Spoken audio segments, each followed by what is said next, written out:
Welcome to Yaka Digital Network. When you stand near a hydroelectric dam like this one, you feel the massive, unstoppable flow of the river. Yet, when you plug your mobile phone into a bedroom wall socket, you are tapping into that exact same energy source to deliver a precise, tiny trickle of power. Curious, how does the raw, crashing force of a river travel hundreds of kilometers to do something so delicate without destroying your device? These transmission cables turn the wild energy of the river into a physical, manageable system that runs across the entire landscape. Inside this copper wire sits a vast sea of free electrons, just waiting for a push to start moving. Understanding electricity means learning the rules of how we push and safely control this flow of tiny particles across our national grid. To make sense of this, it helps to think of the electrical grid exactly like a national water plumbing system. Like a water pump creating pressure, batteries provide the push called voltage. This makes electrons flow, creating current, measured in amperes.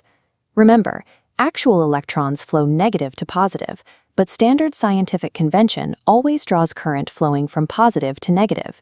You can see how they depend on each other. The voltage provides the push, and the current is the resulting flow. But pipes are rarely perfectly smooth. In electricity, we call the obstacles inside the wire resistance, which opposes the flow of the current. As the electrons rush rapidly through the metal wire, they violently bump into the wire's large atoms, transferring their kinetic energy. We feel that atomic vibration as heat. This exact process of intentional collisions is what makes your electric iron or a local space heater hot enough to use. Notice how the push, the flow, and the obstacles stay in a predictable balance. Because this relationship is constant, we use the formula V equals I times R, a principle known as Ohm's law. Knowing resistance creates heat, why do Kuruma's long transmission lines use very thick cables? Thicker cables have a larger cross-sectional area. This wider path drastically lowers resistance, allowing particles to flow without colliding, preventing energy loss as heat. Managing that resistance is the secret to efficiently delivering power across hundreds of miles to your home. When that efficiently delivered power reaches the city at dusk, we use those same principles to do smart things. Have you ever wondered how thousands of streetlights automatically know when it is dark enough to turn on? They use a smart component called a light-dependent resistor, or LDR. Its resistance literally changes based on the amount of light in the environment. This diagram shows the mechanism in action. As darkness falls, the LDR's resistance spikes up, triggering an automatic switch to snap shut and let the power flow through to the bulb.